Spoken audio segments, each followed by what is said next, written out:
ओम शांति। आज ग्रुप 5 की टर्न है। तो पहले स्मिता बहन, आप ब्रह्मा बाबा परिचय का बुक रीडिंग करेंगे। ओम फिर शांति। आइए और शुरू कीजिए स्मिता बहन। ओम शांति है। ओम शांति।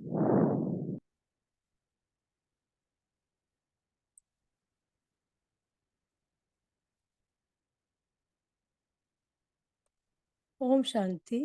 ब्रह्मा बाबा की जीवन चरित्र से युवा वर्ग के कल्याण का महत्वपूर्ण कार्य। इसी प्रकार शिव बाबा और पिताश्री ने युवा वर्ग के लिए भी जो कार्य किया वह अपनी प्रकार का अद्वितीय ही है। अन्य लोगों ने तो युवा शक्ति को समाज के निर्माण कार्य में लगाने की और बहुत बाद में ही ध्यान दिया, जबकि युवा शक्ति तोड़-फोड़ में लग रही थी। परंतु शिव बाबा ने तो पिताश्री द्वारा सन 1937 में ही यह कार्य प्रारंभ कर दिया था। जिन लड़के और लड़कियों को लोग अनुभव शून्य, अविकसित और महान कार्यों के अयोग्य समझते थे, पिताश्री ने उन्हीं को देश और समाज के कल्याण के निमित्त बनाया। पिताश्री हमेशा कहा करते थे कि युवा वर्ग में जो उमंग, तरंग, उत्साह, बड़ी उम्मीदें और शक्ति आधिक्य होता है, उसको यदि सही लक्ष्य और मार्ग दे दिया जाए तो उससे समाज का बड़ा कल्याण हो सकता है। और यदि उसे मर्यादा और चरित्र के किनारे न दिए जाए तो वही विघ्न विघ्न सात्मक कार्य गुजरते हैं। अतः पिताश्री ने प्रारंभ से ही युवा वर्ग की ओर विशेष ध्यान दिया।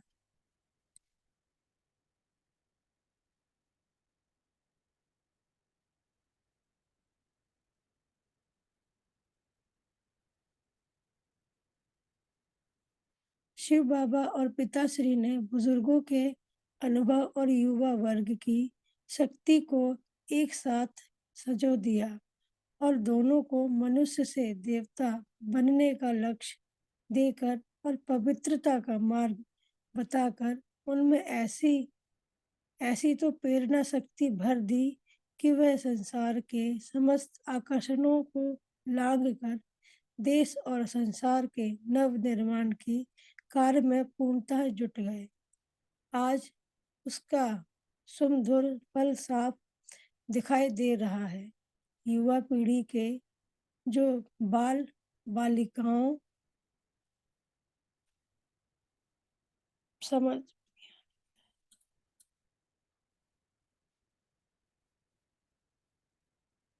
युवा पीढ़ी के जो बाल बालिकाएं अथवा युवक युवतियां सामान्य रीति से अपने जीवन को खाने, पीने, पहनने और घूमने के चस्कों में गुजारते थे और धर्म, धारणाओं और स्वयं को बुढ़ापे की वस्तु मानकर चल रहे थे, उन्हें भी बाबा ने प्रेरणा दी।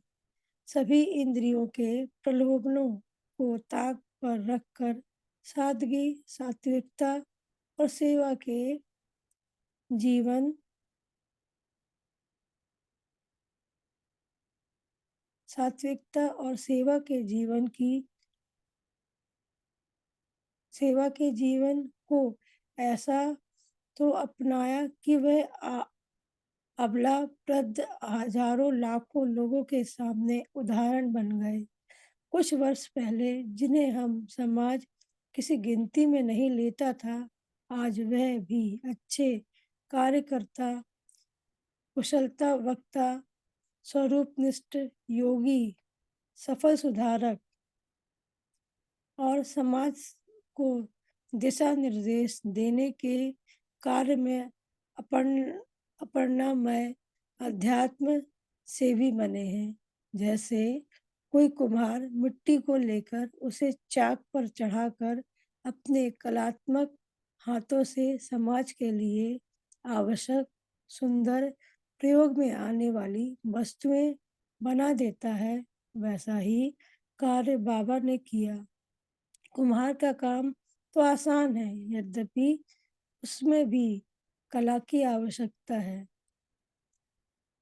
परंतु शिव बाबा और पिताश्री ने तो जीते जागते विभिन्न संस्कारों वाले, अनेक प्रकार के स्वभाव वाले, अलग अलग परिवारों से आए हुए युवकों और युवतियों को पवित्र बना दिया। यह कार्य बहुत मुश्किल था। उन्होंने युवा पीढ़ी के लोगों को पवित्रता के चाक पर बिठाकर ज्ञान और योग की ज्ञान और योग की थपथपी देकर योग की भट्टी में परिवक्त करके दिव्य गुणों का रंग रंग रूप देकर समाज के लिए चैतन्य एवं उपयोगी योगी वर्ग का निर्माण किया। आज इस ईश्वरीय विश्वविद्यालय व उसके सेवा केंद्रों का जो संचालन करने वाले हैं, वह जब बाबा के संपर्क में आए थे, तब उनमें से प्राय बहुत भाई युवा पीढ़ी के ही थे। आज भी इस ईश्वरीय विश्वविद्यालय के आज भी इस ईश्वरीय विश्वविद्यालय के तत्वावधान में जो कार्यक्रम होते हैं, उसमें युवा पीढ़ी का विशेष योगदान है। स्कूलों और कॉलेजों में पढ़ने वाले अथवा दफ्तरों और कारखानों में काम करने वाले आज के दूषित वातावरण में भी स्वयं को ईश्वरीय ज्ञान और योग द्वारा पवित्र बनाते हुए जिस प्रकार से सहयोग दे रहे हैं, उसका विवरण बहुत ही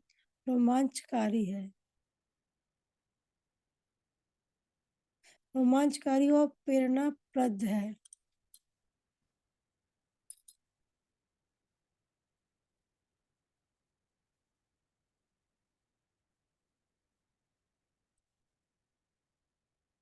युवा पीढ़ी का मनो युवा पीढ़ी का मनोपरिवर्तक और कन्याओं और माताओं का प्रेरक प्रेरक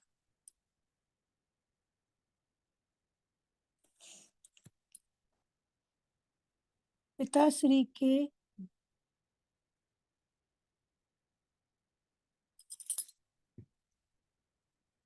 पिताश्री के जीवन का एक न्यारा और प्यारा पहलू यह भी है कि उन्होंने युवा पीढ़ी को और विशेष तौर पर कन्या वर्ग के जीवन को ज्ञान से सजाने में तथा योग बल द्वारा योग द्वारा उज्जवल एवं उजागर करने में काफी परिश्रम किया। इसका ही फल है कि आज प्रजापिता ब्रह्मा कुमारी ईश्वरीय विश्वविद्यालय के अति विस्तार कार्य क्षेत्र में प्राय जितने भी समर्पित जीवन वाले भाई बहने संपूर्ण रूप से इसी ईश्वरीय सेवा में तत्पर हैं। वह ये, ये तो युवक और युवतियां ही हैं। यह पहले पहले जब इस कार्य क्षेत्र में उन्होंने जीवन को जुटाया था, तब वह युवा पीढ़ी के ही थे। आज हम देखते हैं कि युवा पीढ़ी का असंतोष अथवा विद्यार्थियों द्वारा उग्र आंदोलन समाज के लिए एक बहुत बड़ी समस्या बन जाती है। पिछले कुछ वर्षों में कई देशों में विद्यार्थी आंदोलनों ने राजनीतिक राजनीतिक क्षेत्र में भी काफी उथल-पुथल की है। यह सर्वविदित है कि आज का युवक आध्यात्मिक ज्ञान में कम रुचि रखता है और फैशन टीवी, सिनेमा तथा नशीले और रसीले पदार्थों का सेवन उसे अधिक आकर्षित करता है। उसके स्वभाव में उग्रता और तनाव बने ही रहते हैं और रोष तथा असंतोष समाये ही रहते हैं।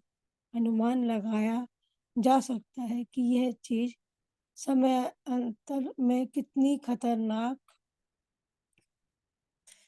खतरनाक सिद्ध हो सकती है। अतः यदि इस पृष्ठभूमिका में देखा जाए तो समझ में आ सकता है कि पिताश्री का ये कार्य कितना महत्वपूर्ण है और कि उन्होंने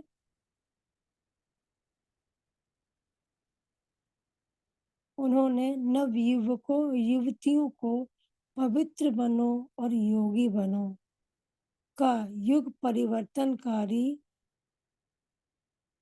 नाम देकर सत्वगुणी युग परिवर्तनकारी नारा देकर सतोगुणी पावन एवं सुखी समाज की संस्थापना के कार्य का झंडा उनके हाथ में थमाने का जो कार्य किया उसमें कितनी दूरदर्शिता नीति प्रज्ञा एवं कल्याण भावना भरी है। नई पीढ़ी नई दुनिया के निर्माण कार्य में तत्पर। आज हर एक राजनीतिक पार्टी, हर एक सामाजिक एवं शैक्षिक संस्था चाहती है कि युवा वर्ग, जिसे कि नया रक्त कहते हैं, देश के कार्यों में अधिक जिम्मेवारी से भाग ले और इसके भविष्य को उज्जवल बनाए। बाबा ने इस वर्ग के लोगों को आस्था का अमृत पिलाकर उन्हें योग के विधि विधान में इतना परिवर्तित कर दिया है कि आज न केवल उनकी अपनी दृष्टि, वृत्ति और स्थिति प्रति उच्च तथा अनुकरणीय हो गई है, बल्कि इस चीज की चाशनी ही उन्हें इतनी प्रिय लग गई और इस सर्वोत्तम कार्य की धुन ऐसी सवार हो गई है कि वह दूसरों के लिए भी प्रभु प्रीति एवं पवित्रता का पथ प्रदर्शन करने के कार्य में तथा नई दुनिया के निर्माण में दिन दुगनी और रात चौगनी मेहनत कर रहे हैं। पिताश्री कहा करते थे कि जीवन का यही समय है जब नवयुवक सही मार्ग प्रदर्शन न मिलने के परिणाम स्वरूप अपने जीवन को दाग लगा बैठते हैं। वह कहते थे कि विद्यार्थी जीवन यूं तो जीवन का सर्वश्रेष्ठ भाग्य है, क्योंकि इस काल में उनकी बुद्धि में सांसारिक कार्य व्यापार की चिंताएं नहीं होती, परंतु यदि इस जीवन काल पर पूरा ध्यान न दिया जाए तो युवक अज्ञान अंधकार कूप एवं विकार ग्रत में जा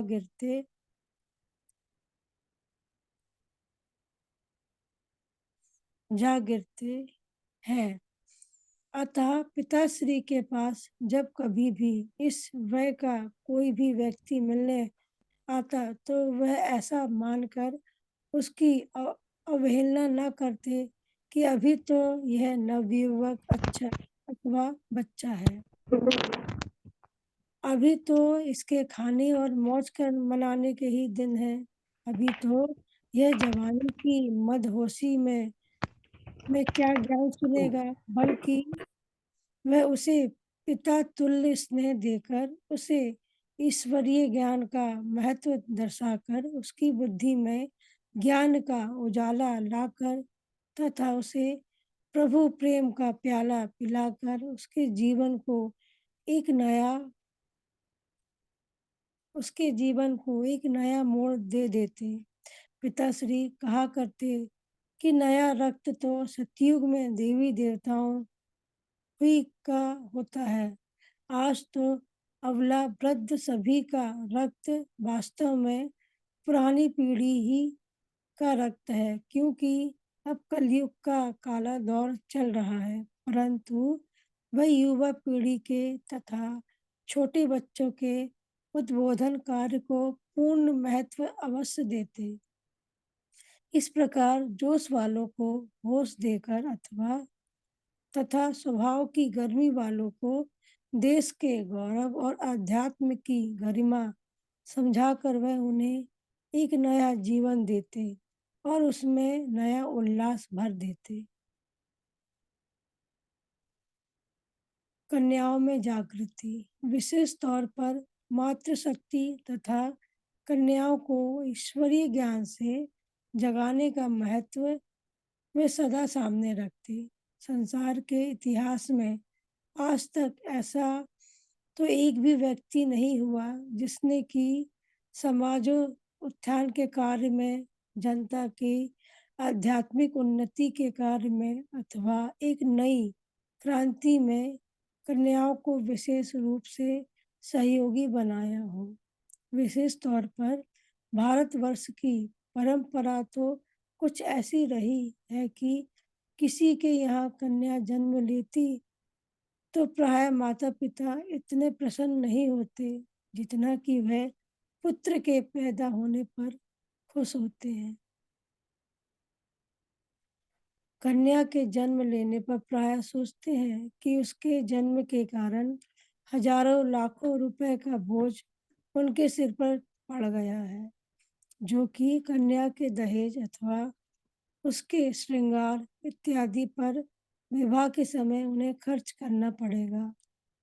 यहाँ महात्मा गुरु भी सदा पुत्रवान भव ही का वरदान देते हैं। पुत्रीवान भव भव ऐसा तो कोई भी नहीं कहता। जब कन्या बड़ी होती है तब भी माता पिता को उसके कुमारित्व सर्वोच्च अथवा चरित्र की रक्षा और उसके लिए श्रेष्ठ वर ढूंढने की चिंता लगी रहती है। परंतु पिताश्री संसार में एकमात्र ऐसे पिता हैं जिन्होंने हजारों कन्याओं को अपनी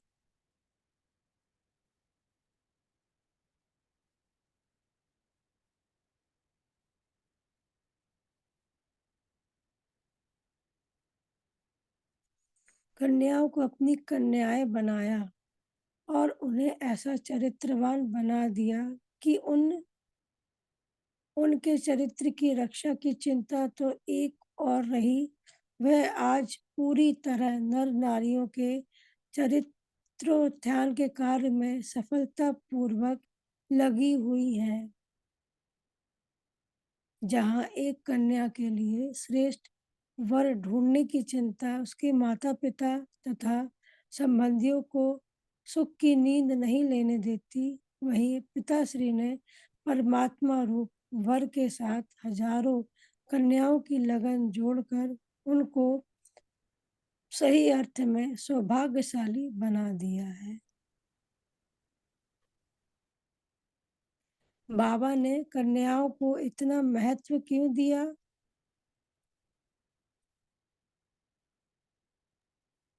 ओम शांति।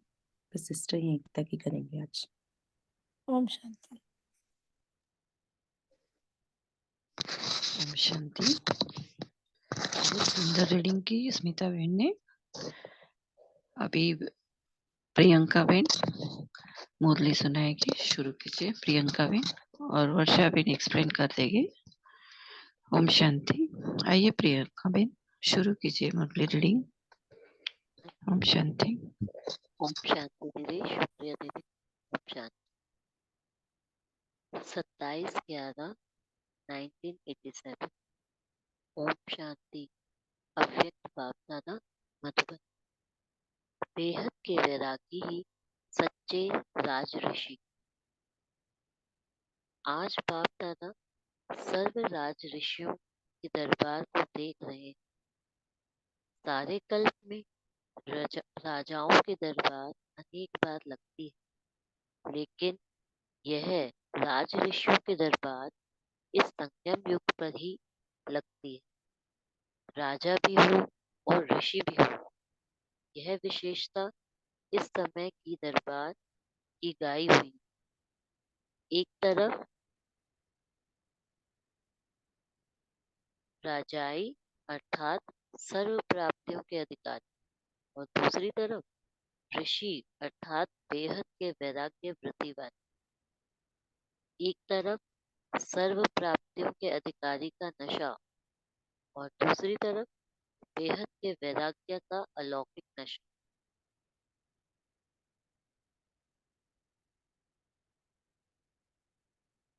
जितना ही श्रेष्ठ भाग्य उतना ही श्रेष्ठ त्याग, दोनों का बैलेंस, इसको कहते हैं राज ऋषि। ऐसे राज ऋषि बच्चों का बैलेंस देख रहे थे। अभी अभी अधिकारीपन का नशा और अभी अभी वैराग्य वृत्ति का नशा। इस प्रैक्टिस में कहाँ तक स्थित हो सकते हैं, अर्थात दोनों स्थितियों का समान अभ्यास कहाँ तक कर रहे हैं, यह चेक कर रहे थे। नंबरवार अभ्यासी तो सब बच्चे हैं ही, लेकिन समय प्रमाण इन दोनों अभ्यास को और भी ज्यादा से ज्यादा बढ़ाते चलो। बेहद के वैराग्य,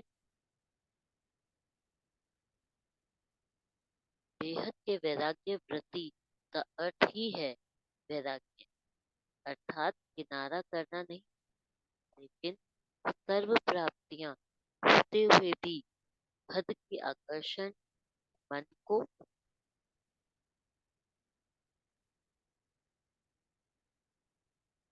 व बुद्धि को आकर्षण में नहीं ला। बेहद अर्थात बेहद में संपूर्ण संपन्न आत्मा, बाप समान सदा सर्व कर्मेंद्रियों की राज्य अधिकारी।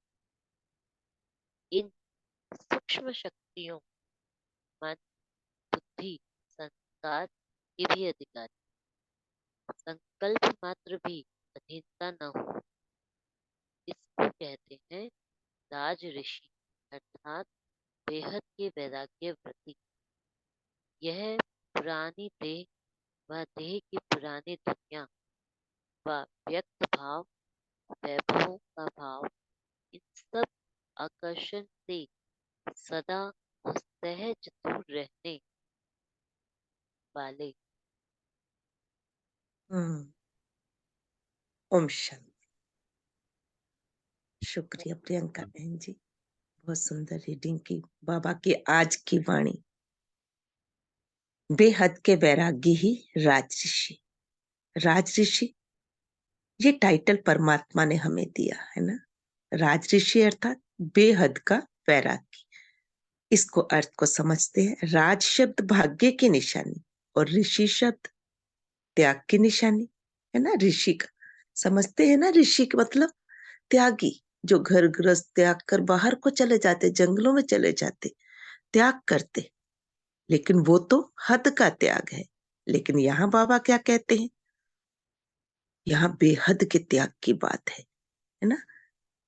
अर्थात घर गृहस्थ में रहना, घर छोड़कर नहीं जाना, इस संसार को छोड़कर नहीं जाना, इस संसार में, इस दुनिया में घर गृहस्थ में रहते हुए, सारी प्रवृत्ति में रहते हुए भी बुद्धि से त्याग करना, कहीं भी बुद्धि फंसी हुई ना हो। परमात्मा कहते दोनों तरह का नशा आप बच्चों को रहना चाहिए। एक तरफ तो हम अधिकारी बच्चे हैं, बाप के वर्षे के भी अधिकारी और अपने कर्मेंद्रियों के भी अधिकारी, अर्थात राजे बच्चे। और दूसरी तरफ हम त्यागी, बेहद के त्यागी है ना। इस संसार में रहते हुए न्यारे और प्यारे, इसीलिए परमात्मा ने हमें राज ऋषि का टाइटल दिया। अब बेहद की वैराग्य वृत्ति क्या है ना। बेहद की वैराग्य वृत्ति का अर्थ बताया ना बाबा ने। वैराग्य अर्थात किनारा करना नहीं, सर्व प्राप्ति होते हुए भी हद की आकर्षण मन व बुद्धि को आकर्षण में नहीं लाए, है ना। राजे बच्चे परमात्मा के राज्य अधिकारी होते हुए भी कहीं बुद्धि फंसी ना हो। पीछे सोचेंगे ये कर लेते थे ना तो बहुत अच्छा था, अब तो सहज ही। ना राग ना द्वेष, सबके बीच में, संसार में रहते हुए, घर गृहस्थ में रहते हुए भी लगाव से मुक्त, बुद्धि से उपराम, है ना। ये बाबा कहते हैं, एक तरफ बेहद की वृत्ति, है ना, कि हम कौन है, परमात्मा के बच्चे हैं, ये वृत्ति, और दूसरी तरफ विश्व के राज्य अधिकारी भी हैं, ये नशा भी, है ना। ग्रस्त में रहते हुए भी कोई राग नहीं, कहीं लगाव नहीं, किसी से द्वेष नहीं, सबके साथ एक समान व्यवहार। ये बाबा ने कहा, वैरागी भी और संसार में रहने वाले, है ना, राज्य अधिकारी भी, स्व के भी राज्य अधिकारी, सर्व कर्मेंद्रियों के अधिकारी और भविष्य राज्य के भी अधिकारी। इसलिए बाबा ने कहा राज ऋषि। ओम शांति। जी प्रियंका बहन जी। जी दीदी, ओम शांति। सॉरी जी डिस्टर्ब कर रहा हूँ ओम आपको। शांति।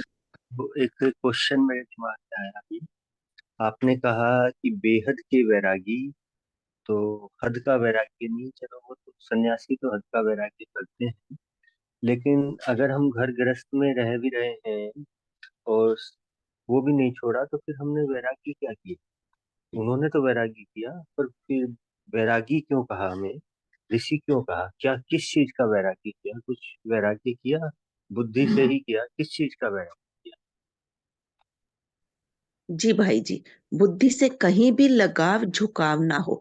संसार में रहते हुए हर वस्तु को यूज भी कर रहे हैं, लेकिन उसके आकर्षण में नहीं है, अपनी देह के आकर्षण में नहीं, देह के आकर्षण से भी परे, है ना। इसको त्याग का वैराग कहा बाबा ने। बोले देह भान का भी त्याग, देह के भान का जब त्याग हो जाता है, फिर देह के सर्व संबंधों का त्याग, है ना, संबंधों का फंसी हो मेरा जी, तो एक। तो ऐसे भी कह सकते हैं कि विकारों का त्याग, काम क्रोध लोभ मोह वैराग्य, माना विकार, बुराइयों का त्याग, ऐसे भी कह सकते हैं। बिल्कुल कह सकते हैं भाई जी, लेकिन बुराइयों का त्याग तो है, लेकिन वो तभी है ना जब देह भान, जब हम देह भान में आते हैं। विकार भी तभी है, अगर हम देह भान नहीं है, आत्मिक स्मृति है, मैं कौन हूं, अपने सत्य परिचय में टिकते हैं, तो फिर विकार आएंगे ही नहीं। कभी क्रोध भी नहीं आएगा, कभी ईर्ष्या भी नहीं होगी। इसीलिए इसको पूरे उसमें बोला देह भान का त्याग, क्योंकि त्यागी बनने का पहला जो वो है, बाबा ने जो पहली निशानी बताई वो क्या है, देह भान का त्याग। ये जी बहुत बहुत थैंक्स, बहुत अच्छा। ओम शुक्रिया। ओम शांति दीदी जी। जी बहन जी। थोड़ा ना देही अभिमानी और आत्माभिमानी को स्पष्ट करिएगा। जी बिल्कुल करेंगे। हाँ, आज की वाणी बड़ी है ना, इसको ग्रुप में कर देंगे है, ठीक है जी, क्योंकि आज बड़ी वाणी है, टाइम लगेगा थोड़ा सा। ये ग्रुप में आप क्वेश्चन डाल दीजिएगा, जरूर इसका आंसर होगा, ठीक है बहन जी। ओम ओम शांति।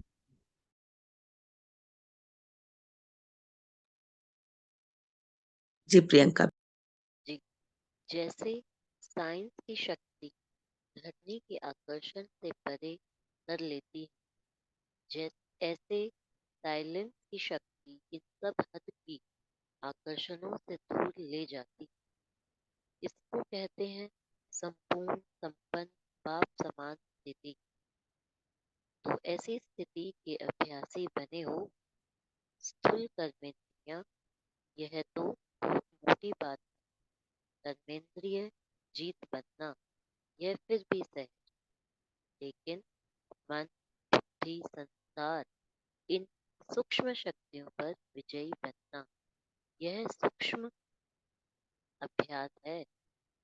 जिस समय जो संकल्प जो संस्कार इमर्ज करने चाहे, वही संकल्प वही संस्कार सहज अपना सके, इसको कहते हैं सूक्ष्म शक्तियों पर विजय, अर्थात राज ऋषि स्थिति। जैसे स्थूल कर्मेंद्रियों को ऑर्डर करते हो कि यह करो यह न करो, हाथ नीचे करो ऊपर करो, तो ऊपर हो जाता है ना। ऐसे संकल्प और संस्कार और निर्णय शक्ति बुद्धि ऐसे ही ऑर्डर पर चले। आत्मा अर्थात राजा मन को अर्थात संकल्प शक्ति को ऑर्डर करे कि अभी अभी एकाग्रचित हो जाओ, एक संकल्प में स्थित हो जाओ। तो राजा का ऑर्डर उसी घड़ी उसी प्रकार से मानना, यह है राज अधिकारी की निशानी। ऐसे नहीं कि 3-4 मिनट के अभ्यास के बाद मन माने, या एकाग्रता के बजाय हलचल के बाद एकाग्र बने। इसको क्या कहेंगे? अधिकारी कहेंगे? तो ऐसी चेकिंग करो, क्योंकि पहले से ही सुनाया है कि अंतिम समय की अंतिम रिजल्ट का समय 1 सेकंड का क्वेश्चन एक ही होगा। इस सूक्ष्म शक्तियों के अधिकारी बनने का अभ्यास अगर नहीं होगा, अर्थात आपका मन आज राजा का ऑर्डर 1 घड़ी के बजाय 3 घड़ियों में मानता है, तो राज्य अधिकारी कहलाएंगे? वह 1 सेकंड के अंतिम पेपर में पास होंगे? कितने मार्क्स मिलेंगे?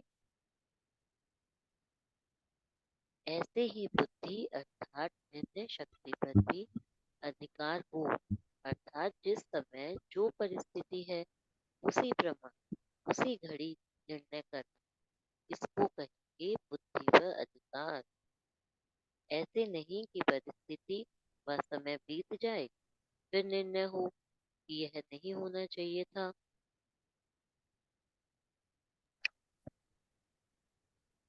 जी प्रियंका बहन जी, ओम शांति। पहले मन की बात बाबा ने जो कंट्रोलिंग की है उसकी बात कर लेते हैं, फिर बुद्धि की बात करते हैं। मीठे बाबा ने बहुत सुंदर हमें समझाया है। साइंस और साइलेंस का बाबा ने बोला है ना। साइंस की शक्ति और साइलेंस की शक्ति, इनकी 2 विशेषताएं है ना। साइंस की शक्ति में क्या होता है, स्पेस में चले जाते हैं धरनी की आकर्षण से परे, है ना। यही है, तब धरनी खींच नहीं पाती। स्पेस में जाना अर्थात धरनी की आकर्षण से परे हो जाना।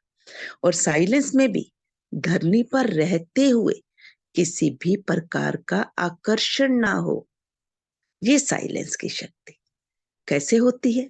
जब आत्मा अपने स्वधर्म में टिकती है कि मैं आत्मा शांत स्वरूप हूं, शरीर का आधार लेकर पार्ट बजा रही हूं, है ना। ये बहन जी का जो क्वेश्चन था ना, देही अभिमानी वाला, वो भी क्लियर होगा इसमें। इस शरीर का आधार लेकर पार्ट बजा रही हूं, मैं इस शरीर से अलग हूं, ये शरीर नहीं हूं, ये शरीर अलग, मैं आत्मा अलग। तो ये जब अलग की स्मृति रहती है, स्वधर्म की स्मृति रहती है ना, तो शांत स्वरूप आत्मा को आवाज की दुनिया की कोई भी चीज आकर्षित कर ही नहीं सकती। ना कोई वस्तु, ना वैभव, ना व्यक्ति, है ना, कोई भी चीज आकर्षित नहीं करेगी। ये हुई देही अभिमानी स्थिति। हाँ, अर्थात लेकिन साइलेंस में रहना, अपने को आत्मा निश्चय करना, अपने स्वधर्म में टिकना। और देह अभिमान यानी देह भान में रहते तो कोई ना कोई आकर्षण रहती है ना। सबसे बड़ी आकर्षण क्या है? देह भान में रहते हुए सबसे बड़ी आकर्षण देह के संबंधों की, वस्तु की, वैभव की, यहां तक के स्वभाव संस्कार की भी आकर्षण। आत्मा फंसी हुई है इनमें। परमात्मा कहते अपने स्वधर्म में स्थित रहो। परमात्मा ने हमें क्या शिक्षा दी? अपने स्वधर्म में टिको। लेकिन क्या होता है, जब हम अपने स्वधर्म में टिकते हैं तो सब आकर्षणों से परे चले जाते हैं, है ना। क्योंकि स्वधर्म में टिकना, अपने स्वस्वरूप में टिकना, है ना। स्वधर्म और स्वस्वरूप। मैं आत्मा ज्योति बिंदु हूं, इस देह से न्यारी हूं, इस देह का आधार लिया है पार्ट बजाने के लिए। ये देह अलग, मैं आत्मा अलग। ये स्वस्वरूप में टिकना और स्वधर्म में शांत स्वरूप हूं, मैं पवित्र आत्मा हूं, मैं सुख स्वरूप हूं। मेरा कार्य अन्यों को सुख देना है, किसी चीज के आकर्षण में आकर उसने मुझे ये नहीं कहा, उसने मुझे सुख दिया ही नहीं, वो तो प्रेम से बोला ही नहीं, मैं क्यों प्रेम से बोलूं, वो तो मुझसे ईर्ष्या करता है। ये इन चीजों में बुद्धि जाए ही नहीं। शरीर की कर्मेंद्रियों पर जीत पाना तभी सहज है ना। बाबा ने कहा जब हम अपनी सूक्ष्म इंद्रियों पर जीत पाते हैं, मन पर कंट्रोल, बाबा इस पर कहते हैं। जितना समय, इस बात पर बाबा ने इशारा दिया, जितना समय अपने मन पर कंट्रोल करें, है ना, अपने संस्कारों को पर कंट्रोल करना, क्योंकि बुद्धि उसी में फंसती है। क्या कह देते, पुराने संस्कार, है ना, लेकिन पुराने कौन से, उस पे भी आगे बाबा क्लियर करेंगे, है ना। पुराने संस्कार आ गए, 63 जन्मों के वो हैं, इसको भी जो है ना आधार बना लेते हैं। इस बात को भी बाबा ने ड्रामा की जो हमें एक ढाल दी है, वो बीती बातों को बिंदी लगाने के लिए दी है, ना कि उसे सहारा बनाने के लिए, है ना। तो मन बुद्धि संस्कारों पर विजयी बनना ही महत्वपूर्ण है। स्थूल कर्मेंद्रियों पर भी कंट्रोल करना है, लेकिन सबसे पहले सूक्ष्म पर।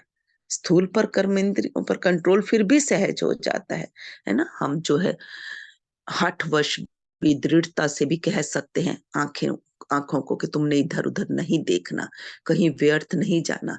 जैसे हमने संकल्प लिया है ना, लेते हैं ना, कोई फिल्म नहीं देखेंगे, न्यूज़पेपर नहीं पढ़ेंगे, दृढ़ता से व्रत ले लिया। लेकिन मन पर कंट्रोल करना, बुद्धि पर कंट्रोल करना, इसलिए बाबा कहते हैं जो भी आप कंट्रोलिंग करें, श्रीमत प्रमाण करें। मन कैसे कंट्रोल होगा, व्यर्थ में ना जाए, उसके लिए उसे श्रेष्ठ संकल्प देने होंगे, तब उस पर कंट्रोल हो पाएगा। एक जो विशेष बात बाबा ने कही वो ये कि ऐसे नहीं 3-4 मिनट के अभ्यास के बाद मन माने, ये भी ध्यान रखना है। ऐसी कंट्रोलिंग पावर हो, मन को ब्रेक कहा, स्टॉप कहा और रुक जाए। ये कब होगी, अभ्यास के बाद, बहुत काल का अभ्यास, है ना। अभ्यास करना होगा, क्योंकि अंतिम समय का रिजल्ट इस 1 सेकंड के क्वेश्चन का ही है। 1 सेकंड में स्टॉप कहा और स्टॉप हो जाए। ये नहीं कि कहा स्टॉप और 3-4 मिनट के बाद एकाग्रता आए, हलचल खत्म हो, है ना। लेकिन जैसे ही हलचल में आए, पता चलता है ना, चेकिंग में रहते हैं, अटेंशन में रहना हो, तो स्टॉप कहा और स्टॉप हो जाए। मैं आत्मा राजा हूं, मन मेरी बात माने, 1 घड़ी की बजाय 3 घड़ियों में माने तो राज्य अधिकारी नहीं कहलाएंगे। अंतिम पेपर में पास तब होंगे जब कंट्रोलिंग पावर होगी। ओम शांति। जी प्रियंका बहन जी, कंटिन्यू।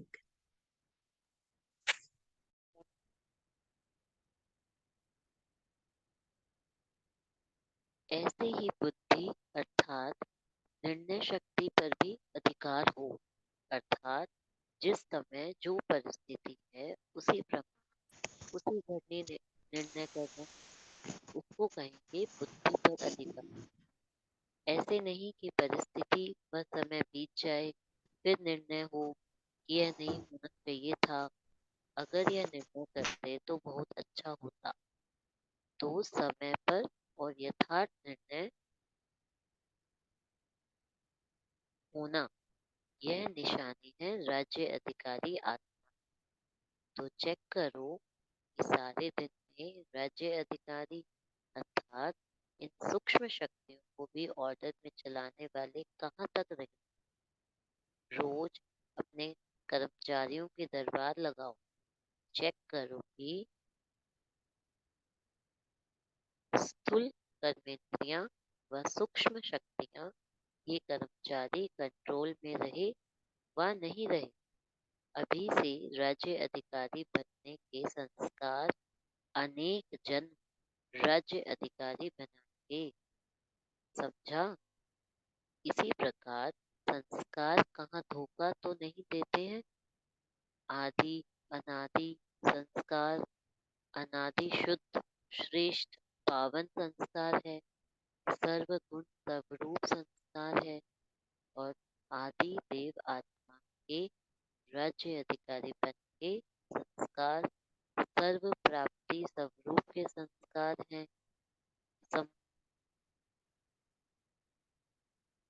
संपन्न, संपूर्ण व नेचुरल संस्कार हैं, तो संस्कार शक्ति के ऊपर राज्य अधिकारी अर्थात सदा अनादि आदि संस्कार इमर्ज हो, नेचुरल संस्कार हो। मध्य अर्थात द्वापर से प्रवेश होने वाले संस्कार अपनी तरफ आकर्षित नहीं करते, संस्कारों के वश मजबूर न बने। जैसे कहते हो ना कि मेरे पुराने संस्कार हैं, वास्तव में अनादि और आदि संस्कार ही पुराने हैं। यह तो मध्य द्वापर से आए हुए संस्कार हैं, तो पुराने संस्कार आदि के हुए व मध्य के हुए। कोई भी हद की आकर्षण के संस्कार अगर आकर्षित करते हैं तो संस्कारों पर राज्य अधिकारी कहेंगे। राज्य के अंदर एक शक्ति व एक कर्मचारी कर्मेंद्रिय भी अगर ऑर्डर पर नहीं है तो आप तो उसको संपूर्ण राज्य अधिकारी कहेंगे। आप सब बच्चे चैलेंज करते हो कि हम एक राज्य, एक धर्म, एक मत स्थापन करने वाले हैं। यह चैलेंज सभी ब्रह्मा कुमार कुमारियां करते हो ना, तो वह कब स्थापन होगा? भविष्य में स्थापन होगा। स्थापना के निमित्त कौन है? ब्रह्मा है व विष्णु है। ब्रह्मा द्वारा स्थापना होती है ना। जहाँ ब्रह्मा है तो ब्राह्मण भी साथ है ही। ब्रह्मा द्वारा अर्थात ब्राह्मणों द्वारा स्थापना वह कब होगी? संगम पर व सतयुग में। वहां तो पालना होगी ना। ब्रह्मा व ब्राह्मणों द्वारा स्थापना यह अभी होनी है। तो पहले स्व के राज्य में देखो कि एक राज्य, एक धर्म अर्थात धारणा, एक मत है। अगर एक कर्मेंद्रिय भी माया की दूसरी मत पर है तो एक राज्य एक मत नहीं कहेंगे। तो पहले यह चेक करो कि एक राज्य, एक धर्म स्व के राज्य में स्थापन किया है व कभी माया तख्त पर बैठ जाती, कभी आप बैठ जाते हो। चैलेंज को प्रैक्टिकल में लाया है व नहीं, यह चेक करो। आप चाहो अनादि संस्कार और इमर्ज हो जाए मध्य के संस्कार, तो यह अधिकारीपन नहीं हुआ ना। ओम शांति। ओम इस सुंदर चेकिंग के लिए बाबा ने कहा ना, है ना, मन पर कंट्रोल करना, फिर बुद्धि पर भी कंट्रोल करना, है ना। बुद्धि क्या है? निर्णय शक्ति, है ना। बुद्धि पर हम अधिकारी बने और बुद्धि पर निर्णय शक्ति, बुद्धि निर्णय करती है ना। तो निर्णय शक्ति कब होगी? पहले तो परखने की शक्ति चाहिए ना, फिर निर्णय कर पाएंगे। राइट और रॉन्ग की समझ। एक सेकंड में निर्णय किया, जैसे मन को एक सेकंड में कंट्रोल करना, ऐसे निर्णय भी एक सेकंड में। बाबा कहते हैं तब कहेंगे बुद्धि पर अधिकार, है ना। तो वो कब होगा? जब बुद्धि स्वच्छ है, क्लीन है, तब यथार्थ निर्णय कर पाएगी ना। क्लीन और क्लियर से क्या मतलब हुआ? कुछ भी व्यर्थ बुद्धि में नहीं चलता हो। श्रीमत बाबा ने क्या कहा, है ना। बस एक बाबा, बाबा ही हमें राजा बच्चा कहते हैं ना। क्या मैं राजा हूं? ये चेकिंग। संस्कार, ये तो आत्मा को धोखा देते हैं ना, मन बुद्धि और फिर संस्कारों की बात। चेकिंग किस बात की है? संस्कारों की। कह देते क्या करें, पुराने संस्कार हैं, आ जाते हैं। फिर बाबा ने बहुत सुंदर समझाया है, ये पुराने संस्कार नहीं है। पुराने संस्कार तो आपके वो आदि संस्कार हैं, अनादि संस्कार हैं। बाबा ने स्मृति दिलाई हमारे आदि संस्कार कैसे थे। जब आत्मा हम अपने घर में थी तब कैसे संस्कार थे? पवित्र, स्वच्छ, प्योर, निर्मल, है ना, पता है ना, आत्मा के 7 गुण, ये संस्कार थे हमारे।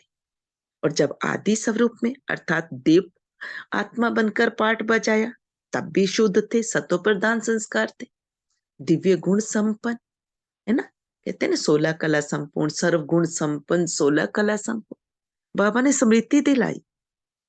तो चेक करने ना हमारे आदि अनादि संस्कार इमर्ज हैं या फिर मध्यकाल के संस्कार, जिसे आप पुराने संस्कार कह देते हो, वो पुराने नहीं, वो बीच के संस्कार हैं, देह भान के संस्कार हैं। जब द्वापर से आत्मा देह भान में आई, सतयुग त्रेता में तो आत्मिक स्मृति में रही ना, तो दिव्य गुणों से परिपूर्ण थी। लेकिन जब आत्मा देह भान में आई, वो जो रावण के संस्कार है ना, तब से ही तो शुरू हुए ना, देह भान आते ही काम क्रोध लोभ मोह अहंकार, ये सारे संस्कार आ गए, ये विकार आ गए, ईर्ष्या द्वेष घृणा, ये सब क्या है, नफरत करना, कंपैरिजन करना, इवन ये कंपैरिजन जो भी है ये भी संस्कार क्या है, देही अभिमान वाला है। तो चेक करना है, चेकिंग के लिए बाबा ने बहुत सुंदर विधि बताई, राज दरबार लगाओ, चेक करो आज दिन भर में मेरे कौन से संस्कार इमर्ज हुए, मेरे मन मेरे कंट्रोल में रहा, बुद्धि ने यथार्थ निर्णय किया, संस्कारों में दिव्य गुण रहे, ये चेकिंग करनी है। कैसी कारोबार चले, स्व शासक बने, अगर स्व के शासक बने तभी तो विश्व का शासन संभाल सकते हैं ना। एक राज्य, एक धर्म, एक मत है, ये चेक करना है। अगर एक की मत पर चलते हैं तभी हम राज्य अधिकारी कहलाएंगे। एक धर्म, एक सत्ता, तो बीच के संस्कारी मर्ज नहीं हो, कोई मन मत पर मत, ये भी बीच के संस्कार है नहीं, एक मत बस। तो ये चेकिंग, कहीं कोई कर्मेंद्री धोखा तो नहीं दे रही, आत्मा का स्व राज्य, कहीं कोई माया की प्रवेशता नहीं, माया तो राज्य नहीं छीन लेती।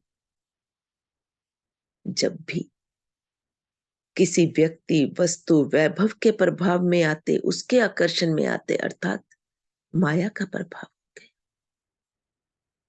तो हमें ये चेक करनी है, चेक करेंगे तभी तो चेंज कर पाएंगे, और चेंज करेंगे उसके बाद फिर समय पर अटेंशन देना है, कितने समय में कंट्रोल किया, है ना, 1 सेकंड का जो अंत में पेपर आना है तब उसमें पास हो पाएंगे, बहुत काल का अभ्यास। ओम शांति। किसी को कुछ पूछना हो तो कर सकते हैं हैंड रेज।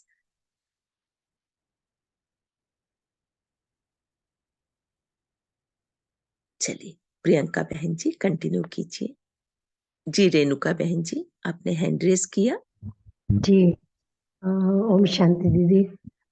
जैसे हमारी खाने की धारणाएं हैं, उसमें कभी-कभी एक प्रॉब्लम ये आती है कि जैसे यहाँ पर आसपास कभी गुरुजी का सत्संग हो रहा है, कभी कहीं कोई मतलब भंडारा वगैरह होता है, तो मेरी ननंद जाती हैं और वो जैसे लाती हैं, तो वो प्रसाद का बोलकर मुझे देती हैं कि नहीं ये प्रसाद है ऐसे।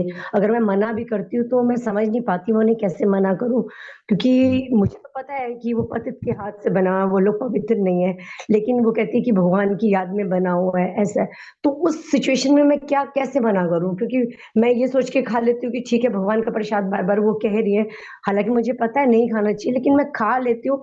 अब इसमें दीदी मुझे क्या करना चाहिए? इसमें क्या युक्ति अपनाऊँ? क्योंकि कभी कहीं कुछ हो रहा है, कभी कहीं कुछ हो रहा है, तो किसी न किसी बहाने मेरे घर में आता है। तो इसलिए मुझे लगता है ये मेरे साथ कहीं कहीं ऐसी आत्माओं का क्वेश्चन होगा कि जब प्रसाद आता है तो उसको हम कैसे मना करें? तो मना करें मतलब कि क्या युक्ति रचे कि वो किसी सामने वाले को उसकी भावनाएँ भी हर्ट ना हो और हमें भी वो चीज़ ना ग्रहण करनी पड़े। ओम शांति। शांति बहन जी, आप स्पष्ट कह सकते हैं, गुरु जी का प्रसाद प्याज वाला होता है, एक तो ये क्लियर होना चाहिए। और अगर हम खा लेते हैं तो ये अलबेलापन हो जाएगा, है ना। जी दीदी, आपने कहा ना गुरुजी का, तो मेरे को अभी कल गुरुजी का ही प्रसाद आया, तो मैंने मना कर दिया। तो कहती है नहीं, उन्होंने स्पेशल ये कह के दिया है कि ये प्याज वाला नहीं है। तो अब वही आती है ना, तो मतलब हो सकता है या तो मेरी ही कमी है कि मैं अपनी कर्म इंद्रियों पे कंट्रोल नहीं कर पा रही इस चीज़ में, और उस चीज़ को एक्सेप्ट कर लिया मैंने। तो ये चीज़ मैं कहना चाहती हूँ कि जैसे कोई चीज़ प्याज वाली नहीं भी है, तब भी, तब क्या करें? उस कंडीशन में क्या करें? तो भी ओम तो भी नहीं। पता है, जो मंदिर में वैसे भी प्रसाद मिलता है ना, वो भी हम नहीं लेते हैं। भल सामने वाले लेकर आगे खिला दो ना किसी को। अगर सामने वाला कोई इतना क्लोज है आपको, अगर क्लोज है तो वो आपकी भावनाएं समझेगा, है ना, वो आपकी भावना समझेगा। उन्हें आराम से बैठकर समझाया जा सकता है, बताया जा सकता है ये चीजें हमें अलाउड नहीं है। जब आप घर में अलाउड नहीं है कोई भी ऐसी चीज, बाहर का कुछ खाते नहीं है, तो उन्हें बोले ना हम नहीं खाते हैं, हम नहीं खाते हैं, ठीक है ना। वहां कुछ बनता नहीं, तो बने भी तो वो प्रसाद, और प्रसाद खास करके प्याज वाला, प्याज के नहीं, वहां से फल सकता है, हमारा देखा हुआ है, बिल्कुल नहीं खाना, ठीक है ना। और स्पष्ट कहा जा सकता है, कह सकते हैं। भल सामने वाले का भाव कैसा है, उनके भाव के लिए आप उन्हें दृष्टि दें, उन्हें बाबा के बारे में परिचय दें, भगवान कौन है। जिसे भगवान की पहचान नहीं, वो भगवान की याद में भोजन बन कैसे सकता है ना। तो बहन जी नहीं, हम तो नहीं कहेंगे। शुक्रिया दीदी, शुक्रिया, ओम शुक्रिया।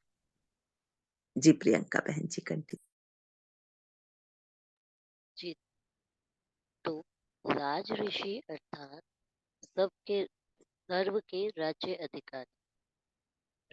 अधिकारी सदा और सहज तब हुए जब ऋषि अर्थात बेहद के वैराग्य वृत्ति के अभ्यासी हुए। वैराग्य अर्थात लगाव नहीं, सदा बाप के प्यारे। यह प्यारापन ही न्यारा बनाता है। बाप का प्यारापन, न्यारापन, कार्य में आना, इसको कहते हैं बेहद का वैरागी। बाप का प्यारा नहीं तो न्यारा भी नहीं बन सकते, लगाव में आ जाए। बाप का प्यारा और किसी व्यक्ति का व वैभव का प्यारा हो नहीं सकता। वह सदा आकर्षण से परे अर्थात न्यारे होंगे। इसको कहते हैं निर्लेप स्थिति। कोई भी हद की आकर्षण का लेप में आने वाले नहीं। रचना साधनों को निर्लेप होकर कार्य में लावे। ऐसे बेहद के वैरागी सच्चे राज ऋषि बने हो। ऐसे नहीं सोचना कि सिर्फ एक व दो कमजोरी रह गई है। सिर्फ एक सूक्ष्म शक्ति व कर्मेंद्रिय कंट्रोल में कम है, बाकी सब ठीक है। जहाँ एक भी कमजोरी है तो वह माया का गेट है। चाहे छोटा चाहे बड़ा गेट हो, लेकिन गेट तो है ना। अगर गेट खुला रह गया तो माया जीत, जगत जीत कैसे बन सकेंगे। एक तरफ एक राज्य, एक धर्म की सुनहरी दुनिया का आह्वान कर रहे हो, और साथ साथ फिर कमजोरी अर्थात माया का भी आह्वान कर रहे हो, तो रिजल्ट क्या होगी। दुविधा में रह जाएं। इसीलिए एक छोटी बात नहीं समझो, इसीलिए यह छोटी बात नहीं समझो। समय बड़ा है, कल करें, कर लेंगे। औरों में भी तो बहुत कुछ है, मेरे में तो सिर्फ एक ही बात है। दूसरे को देखते देखते स्वयं न रह जाओ। सी ब्रह्मा फादर कहा हुआ है, फॉलो फादर कहा हुआ है। सर्व के सहयोगी स्नेही जरूर बन, गुण ग्राहक जरूर बन, लेकिन फॉलो फादर। ब्रह्मा बाप की लास्ट स्टेज राज ऋषि थी, ये देखी। इतना बच्चों का प्यारा होते भी, सामने देखते हुए भी न्यारापन ही देखा ना। बेहद का वैराग्य यही स्थिति प्रैक्टिकल में देखी। कर्म भोग होते भी कर्मेंद्रियों पे अधिकारी बन अर्थात राज ऋषि बन संपूर्ण स्थिति का अनुभव कराया। इसलिए कहते हैं फॉलो फादर। तो अपने राज्य अधिकारियों, राज्य कारोबारियों को सदा देखना है। कोई भी राज्य कारोबारी कहाँ धोखा न दे, समझा? अच्छा, आज भिन्न भिन्न स्थानों ओम से शांति। इनका बहन जी थोड़ा सा देख लेते हैं, फिर नेक्स्ट टॉपिक शुरू होगा। हाँ, ओम ओम जी। मीठे बाबा ने बहुत सुंदर बताया निर्लेप स्थिति, है ना। एक ये आया है निर्लेप। निर्लेप स्थिति क्या है उसको थोड़ा देख लेते हैं, है ना। बाबा ने कहा ना, क्या है राज ऋषि अर्थात स्व राज्य, सर्व के राज्य अधिकारी, सर्व के, है ना। सदा और सहज कब रहेंगे? जब ऋषि अर्थात बेहद की वैराग्य वृत्ति के अभ्यासी होंगे। वैराग्य अर्थात लगाव नहीं, कहीं भी लगाव नहीं, एक के प्यारे, बस मेरा तो एक बाप, दूसरा ना कोई। बाप का प्यारा बनना, न्यारा बनकर कार्य में आना, यह है बेहद का वैराग्य।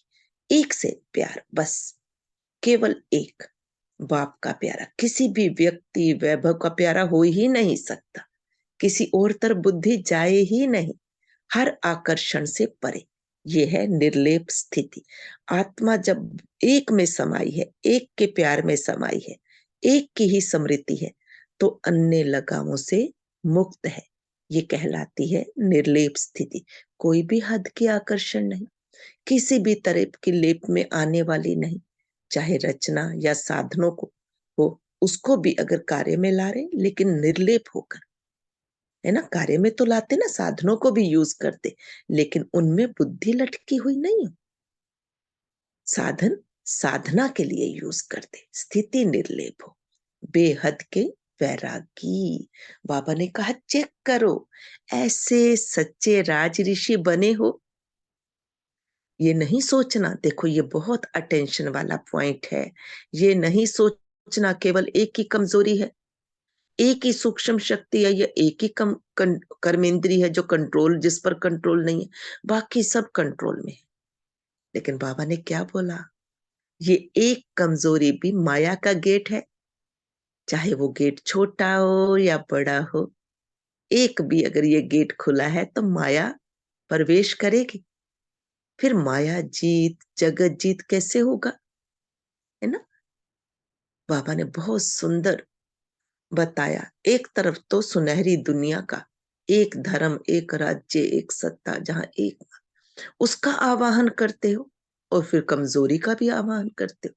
ये कहते एक ही तो है ना। फिर अपने को ये ऐसे सोचते हो, तो ये क्या हुआ, माया का आवाहन हो गया ना। फिर एक ही तो बात है, छोटी सी बात रह गई, इसे छोटा नहीं समझो।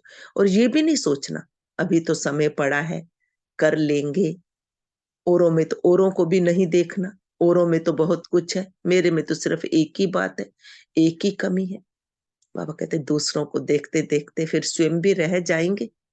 क्या देखना है, एक ही एग्जाम्पल हमारे सामने है, एक सैंपल है, सी ब्रह्मा फादर, फॉलो फादर, बस। सर्व के सहयोगी बनो, स्नेही बनो, गुणग्राही भी बनो। मान लो किसी में बहुत विशेषताएं हैं, बहुत गुणवान है, तो गुण उठाओ ना, वैसे बनो, लेकिन उसे फॉलो नहीं करना। फॉलो किसको करना है, केवल ब्रह्मा बाबा को। ब्रह्मा बाबा की लास्ट की स्टेज, उन्होंने कितना पुरुषार्थ किया। लास्ट की स्टेज में बाबा ने बोला, देखा ना कैसे राज ऋषि की स्टेज देखी, बच्चों के साथ स्नेह भी था, सामने बैठे हैं, बाबा की लाडली बच्ची दादी प्रकाश मणि, वो भी सम्मुख है, बच्चों का स्नेह भी है बच्चों के साथ, है ना। लेकिन वैराग्य, बेहद का वैराग्य प्रैक्टिकल में देखा। कर्म भोग भी हुआ, लेकिन कर्मेंद्रियों के अधिकारी बनकर कैसे संपूर्ण स्थिति का अनुभव कराया बाबा ने। इसीलिए बाबा के लिए कहा जाता है फॉलो फादर। क्या करना है हमें, केवल ब्रह्मा बाबा को फॉलो करना है। अपने राज्य अधिकारी, राज्य कारोबारियों को सदा देखना है, अटेंशन रखना है, कहीं कोई कारोबारी, कोई कर्मेंद्री धोखा तो नहीं दे रही है ना। ये हमें चेक करना है, बहुत अटेंशन की बात है। ओम शांति। आज भिन्न भिन्न स्थानों से एक साथ पर पहुंच गए हैं। इसी को ही नदी सागर का मेला कहा जाता है। मेले में मिलना भी होता और माल भी मिलता है, इसीलिए सभी मेले में पहुंच गए हैं। नए बच्चों की सीजन का यह लास्ट ग्रुप है। पुरानों को भी नयों के साथ चांस मिल गया है। प्रकृति भी अभी तक प्यार से सहयोग दे रही है, लेकिन इसका एडवांटेज नहीं लेना, नहीं तो प्रकृति भी होशियार है। अच्छा, शांति प्रियंका बहन, आपका बहुत बहुत शुक्रिया। आपने बहुत ही प्यार से मुरली रीड की। आइए मीना बहन, अब आगे आप रीडिंग कीजिए। शुक्रिया। शांति।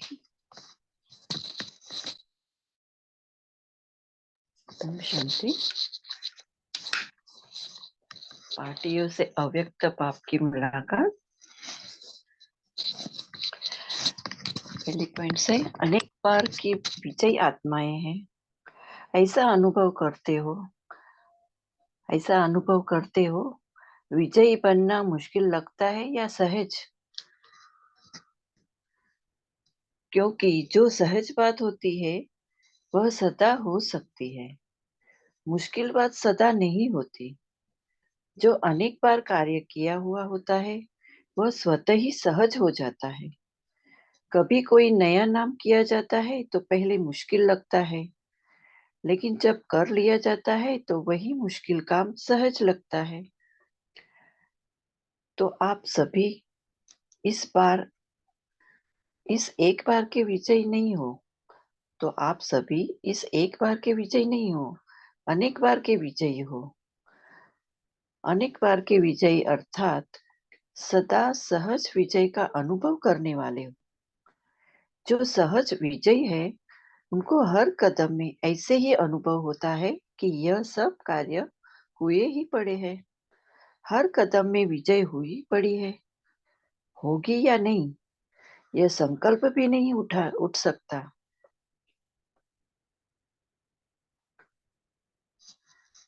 जब निश्चय है कि अनेक बार के विजयी है तो होगी या नहीं होगी यह क्वेश्चन ही नहीं। निश्चय की निशानी है नशा और नशे की निशानी है खुशी। जिसको नशा होगा वह सदा खुशी में रहेंगे। हद के विजय में भी कितनी खुशी होती है। जब भी कहा विजय प्राप्त करते हैं तो बाजे गाजे बजाते हैं ना।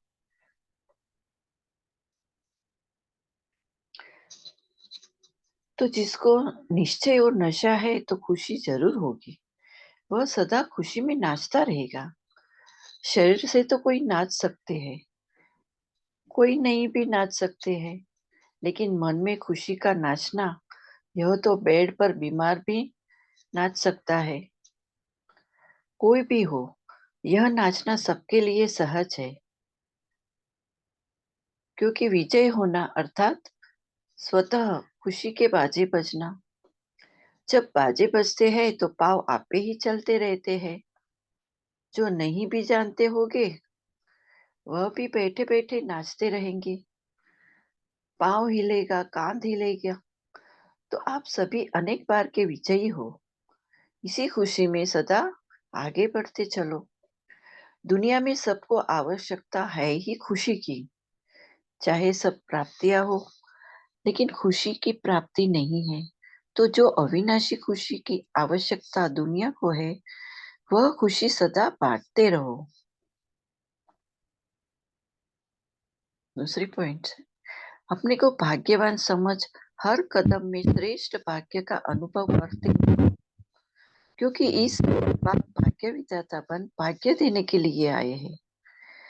भाग्य विधाता भाग्य बांट रहा है। बांटने के समय जो जितना लेने चाहे उतना ले सकता है। सभी को अधिकार है, जो ले जितना ले। तो ऐसे समय पर कितना भाग्य बनाया है यह चेक करो, क्योंकि अब नहीं तो फिर कब नहीं। इसलिए हर कदम में भाग्य की लकीर खींचने का कलम बाप ने सभी बच्चों को दे दिया है। कलम हाथ में है और छुट्टी है। जितनी लकीर खींचना चाहो उतना खींच सकते हो। कितना बढ़िया चांस है। तो सदा इस भाग्यवान समय के महत्व को जान इतना ही जमा करते हो ना। ऐसे न हो कि चाहते तो बहुत थे लेकिन कर न सके। करना तो बहुत था लेकिन किया इतना, यह अपने प्रति उल्हना न रह जाए। समझा?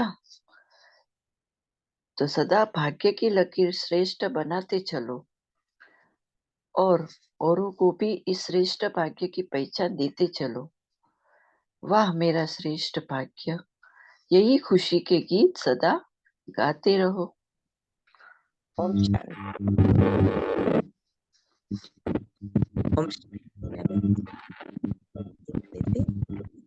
पढ़ेंगे है ना। तो बाबा ने कि किससे मुलाकात है? अव्यक्त बाप दादा की पार्टियों से।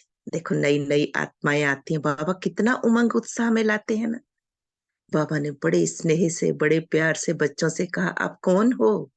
स्मृति दिलाई, अनेक बार की विजयी हो, ये अनुभव करते हो। यह विजयी बनना मुश्किल लगता है ना। बाबा ने बोला ये सदा स्मृति रहे कि केवल इस बार के नहीं, अनेक बार के विजयी हैं, अनेक बार के विजयी। उस अगर ये स्मृति रहती है तो सहज विजय का अनुभव करेंगे। ये निश्चय रहे, मैं कल्प कल्प की विजयी आत्मा हूं। स्वमान दिया बाबा ने, है ना।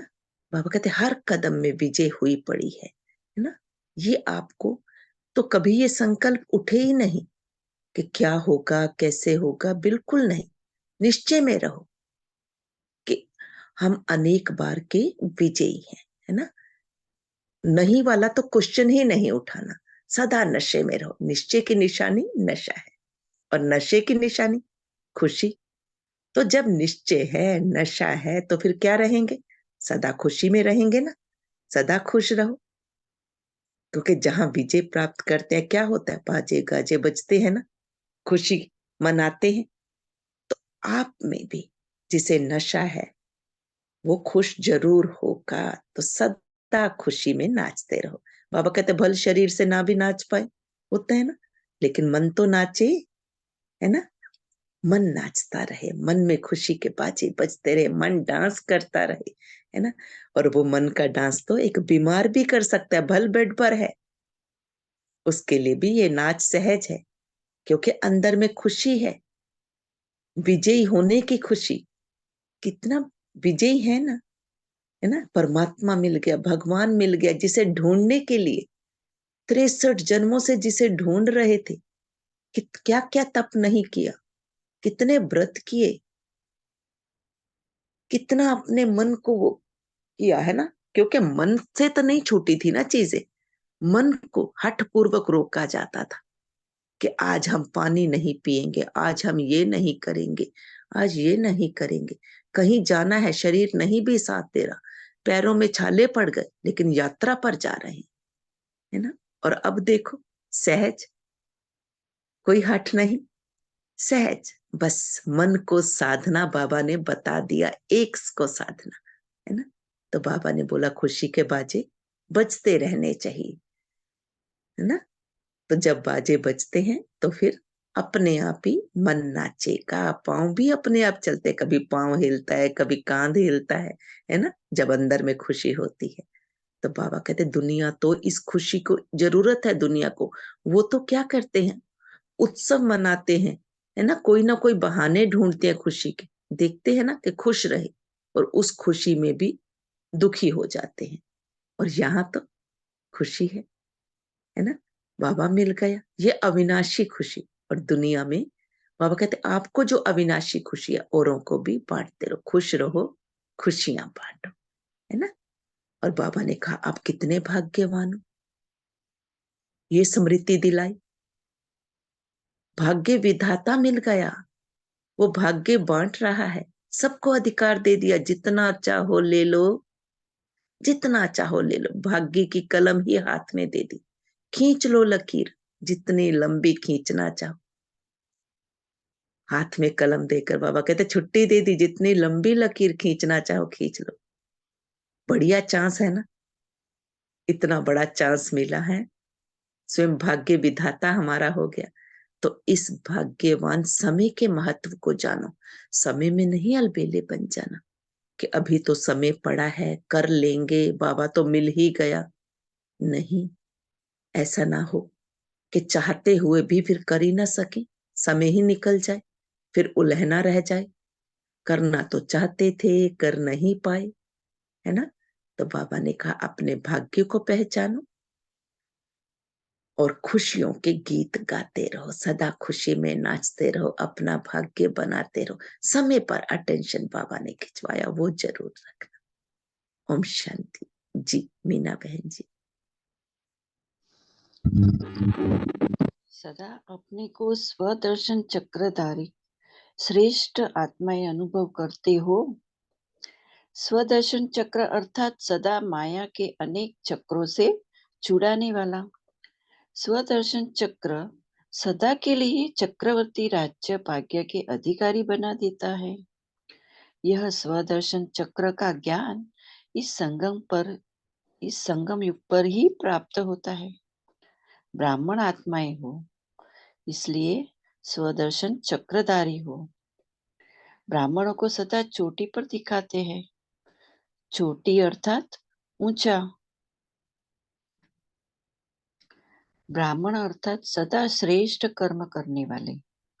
ब्राह्मण अर्थात सदा श्रेष्ठ धर्म धारणाओं में रहने वाले। ऐसे ब्राह्मण हो ना, नामधारी ब्राह्मण नहीं, काम करने वाले ब्राह्मण। क्योंकि ब्राह्मणों का अभी अंत में भी कितना नाम है। आप सच्चे ब्राह्मणों का ही यादगार अब तक चल रहा है। कोई भी श्रेष्ठ काम होगा तो ब्राह्मणों को ही बुलाएंगे, क्योंकि ब्राह्मण ही इतने श्रेष्ठ है। तो किस समय इतने श्रेष्ठ बने हो? अभी बने हो ना, इसलिए अभी तक भी श्रेष्ठ कार्य का यादगार चला आ रहा है। हर संकल्प, हर बोल, हर कर्म श्रेष्ठ करने वाले ऐसे स्वदर्शन चक्रधारी श्रेष्ठ ब्राह्मण है। सदा इसी स्मृति में रहो।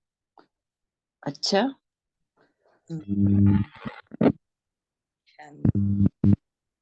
स्वदर्शन चक्र की सुंदर बताया। आप कौन हो, अपने को अनुभव करते रहो। बाबा ने कितने सम्मान दिए, पूरे चक्र का हमें जो है बाबा ने स्मृति दिलाई। हम ही हैं पवित्र आत्माएं, वो श्रेष्ठ आत्माएं, हमारा अनादि स्वरूप की स्मृति दिलाई, हमारा आदि स्वरूप। हम देवात्माएं, इतना सुंदर पाठ बजाया। चक्रवर्ती राज्य भाग्य के अधिकारी, वो स्वदर्शन चक्रधारी हम हैं। स्वयं का दर्शन करना बाबा ने बताया, पर दर्शन पर चिंतन से मुक्त। बस स्वयं का दर्शन करते रहो, नशे में रहो। आप ही ब्राह्मण हो जो चोटी दिखाते हैं, अर्थात श्रेष्ठ, ऊंचे, सदा श्रेष्ठ कर्म करने वाले। ब्राह्मण अर्थात श्रेष्ठ धारणाओं वाले, केवल नामधारी ब्राह्मण नहीं, श्रेष्ठ कर्म करने वाले ब्राह्मण। बाबा कहते आपका ही यादगार, आपका ही जो है नाम अंत तक चल रहा है ना। ये यादगार अंत तक देखा ना। अभी राम जन्मभूमि में कितने ब्राह्मण इकट्ठे थे, है ना। कितने ब्राह्मणों को ही शुभ कार्य के लिए बुलाते हैं। कोई भी कार्य कराना हो, कोई उत्सव मनाना हो, छोटा से छोटा कार्य भी हो, छोटी सी पूजा भी करानी हो, तो भी ब्राह्मणों को, क्योंकि ब्राह्मण पवित्र माने जाते हैं, ब्राह्मण श्रेष्ठ माने जाते हैं। किसका याद करें? हमारा यादगार। वो तो केवल उस दिन व्रत रख लेंगे, है ना, कि आज हम अपना ध्यान रखेंगे, लेकिन फिर भी संकल्पों का व्रत तो नहीं रख पाते। उनकी मंशा क्या होती, लेकिन यादगार किसका है? हम ब्राह्मणों का। हम ब्राह्मण इतने श्रेष्ठ हैं, है ना। तो बाबा कहते हैं अपने पर अटेंशन दो। क्या अटेंशन देना है? हर संकल्प, हर बोल, हर कर्म श्रेष्ठ करने वाले हैं। संकल्पों पर अटेंशन, बोल पर अटेंशन, हमारे कर्म कैसे हैं उस पर अटेंशन। ऐसे स्वदर्शन चक्रधारी श्रेष्ठ ब्राह्मण हैं आप। ये सदा स्मृति में रहे। स्मृति से ही समर्थी आती है ना, स्थिति बनती है फिर अपनी, है ना। तो सदा स्मृति स्वरूप रहना। कौन है हम, कौन मिला है, क्या बनना है, ये स्मृति में रखना। ओम शांति। याद प्यार लेते हैं मीठे बाबा से। जी मीना बहन जी। जी, आज बाबा ने याद प्यार दिया है। चारों ओर के सदा राज ऋषि बच्चों को, सदा स्व पर राज्य करने वाले, सदा विजयी बन निर्विघ्न राज्य कारोबार चलाने वाले राज्य अधिकारी बच्चों को, सदा बेहद के वैराग्य वृत्ति में रहने वाले सभी ऋषि कुमार कुमारियों को, सदा बाप के प्यारे बन न्यारे हो कार्य करने वाले न्यारे और प्यारे बच्चों को, सदा बेहद के वैराग्य वृत्ति में रहने वाले सभी ऋषि कुमार कुमारियों को, सदा बाप के प्यारे बन न्यारे हो कार्य में रहने वाले न्यारे और प्यारे बच्चों को, सदा ब्रह्मा बाप को फॉलो करने वाले वफादार बच्चों को बाप दादा का याद प्यार और नमस्ते नमस्ते। शुक्रिया बाबा, शुक्रिया शुक्रिया सभी दिव्य आत्माओं का। ओम शांति, ओम शांति, ओम शांति, ओम शांति। शुक्रिया मीना। बहुत स्नेह में डूबे हुए शुक्रिया के महाभक्त। शुक्रिया प्रियंका बहन जी, आपने बहुत सुंदर वाणी चलाई। आपने भी मीठे बाबा के सुंदर महावाक्य। शुक्रिया दीदी। क्वेश्चन था आपसे। जी तो बहन जी बोलो। उसमें पूछा एक राज्य, एक धर्म, एक मत। तो जी, ये थोड़ा सा बताएंगे इसके ऊपर।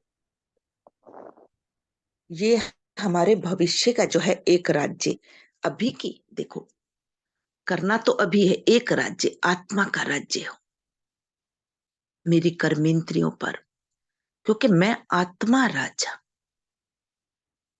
सूक्ष्म इंद्रियां, स्थूल इंद्रियां, इन पर अटेंशन देना। जो बाबा की मत है उस पर चल रही हैं। श्रेष्ठ मत तो एक यही है ना, श्रीमत बाबा की। पर मत, मन मत नहीं, बाबा की श्रीमत, उस पर और श्रीमत हमें मुरली में मिलती है। रोज की रोज पॉइंट्स नोट किए जाएं। आज हमें कैसा चलना है, आज बाबा ने क्या बताया है। वो हो गई एक मत पर चलना, एक राज्य, आत्मा का राज्य, कर्मेंद्रियों पर राज्य, है ना। स्व पर राज्य, अभी के स्वराज्य अधिकारी, सो विश्व राज्य अधिकारी। तभी तो भविष्य बाबा ने स्मृति दिलाई ना, तुम ही हो, तुम ही हो जिन्होंने इतना श्रेष्ठ राज्य किया है। अपने आदि के संस्कार इमर्ज करो, है ना। तो आदि के संस्कारों को बाबा ने बोला। उस समय क्या था? एक राजा, सब एक की राज उसमें चले, एक भाषा, कोई अन्य भाषा नहीं। कोई कुछ बोले, कोई कुछ बोले, बिल्कुल नहीं। एक ने जो कहा वो होना है, बस। सब एक ही भाषा, है ना। तो ये बाबा ने कहा है। आपको क्लियर हुआ बहन जी? जी जी दीदी। हाँ, आज को रिलेट करना है अपने भविष्य के साथ। भविष्य हमें नशा दिलाता है और आज हमें श्रेष्ठ कर्म करना सिखलाता है।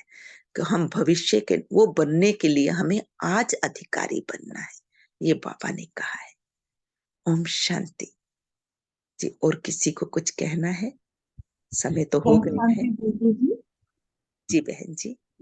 आपने जो बताया तो वो स्टूडेंट ग्रुप में पूछना है क्या वो क्वेश्चन? कौन सा क्वेश्चन? वो कि क्या? देही अभिमानी और आत्माभिमानी स्थिति अच्छा, वो आपको क्लियर हुआ बहन जी? अभी नहीं, क्योंकि आज अभी मुरली में आया था, फिर वो तो उसके बारे में बताया था, है ना। स्टूडेंट ग्रुप में आप पूछ भी सकते हैं, अदरवाइज वो क्लियर कर भी देते हैं, है ना। तो क्योंकि देह, आपका क्वेश्चन था देही अभिमानी कैसे, है ना। हाँ, और आत्माभिमानी स्थिति को स्पष्ट करें। हाँ, आत्म अभिमानी स्थिति, आत्मा अपने गुणों को इमर्ज, स्वधर्म में अपने स्वधर्म में टिके, अपने गुणों को इमर्ज करे। कौन से गुण? वो अनादि गुण, आत्मा के जो ओरिजिनल गुण हैं, उनकी स्मृति में रहना। मैं आत्मा शांत स्वरूप हूँ, मैं आत्मा प्रेम स्वरूप हूँ। तो किसी के साथ भी हम कार्य व्यवहार में ये हो ही नहीं सकता कि हम उसे स्नेह ना दे, क्योंकि ये मुझ आत्मा का गुण है, ओरिजिनल संस्कार है ना। इसमें रहना, सुख स्वरूप हूं, मैं किसी को दुख कैसे दे सकती हूँ हम। और इसके लिए भी ये नहीं कि मैं चाहूंगी तो सुख दूंगी, ये हमारे ओरिजिनल संस्कार हैं। हमें अभ्यास हो जाना चाहिए, मैं कहीं भी बैठूं, जब मैं आत्मिक समृद्धि में हूं तो स्वतः ही मेरे वाइब्रेशन चाहूं और फैलेंगे। जब मैं स्वयं को आत्मा निश्चय करके बैठूंगी, दूसरे को भी आत्मा देख रही हूं, कहीं और बुद्धि जाए ही नहीं। किसी को देह देखेंगे तो फिर उसकी कमी कमजोरियां भी दिखेंगी, हमें नहीं देखना है। हमें क्या देखना है? ये भी आत्मा भाई है ना। कल की मुरली में था ना, आत्मा भाई देखना है ना, यही वाला। और देही अभिमानी स्थिति, मैं आत्मा राजा बनकर कर्मेंद्रियों से कार्य करा रही हूं, मैं देही हूं, देह नहीं। देह की कर्मेंद्रियों की मालिक हूं, देही अभिमानी स्थिति। राजा बनकर कार्य कराना, अपनी कर्मेंद्रियों पर अटेंशन रखना, ये फिर देही अभिमानी हो जाता है। हुआ क्लियर बहन जी? हाँ जी, बहुत सुंदर समझाया आपने। शुक्रिया मीठे बाबा, शुक्रिया दीदी जी। बाबा करावनहार है, शुक्रिया बाबा, शुक्रिया आप सभी को लिए, बहुत शुक्रिया। ओम शांति।